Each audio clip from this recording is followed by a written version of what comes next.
In this video, I'll show you how to comment on a Facebook post using your phone. Commenting allows you to share your thoughts, reply to others, or join conversations on posts.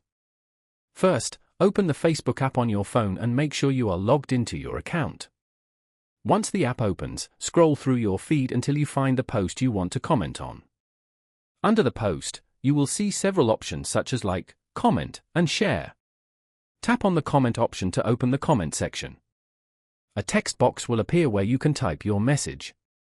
Tap inside the box and type the comment you want to add.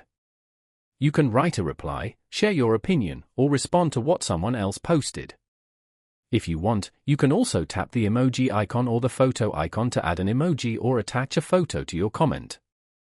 After writing your comment, tap the send button next to the text box.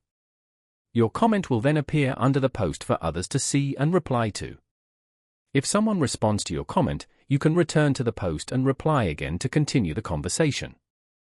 If this video helped you, don't forget to like the video and subscribe to the channel for more helpful tech tutorials.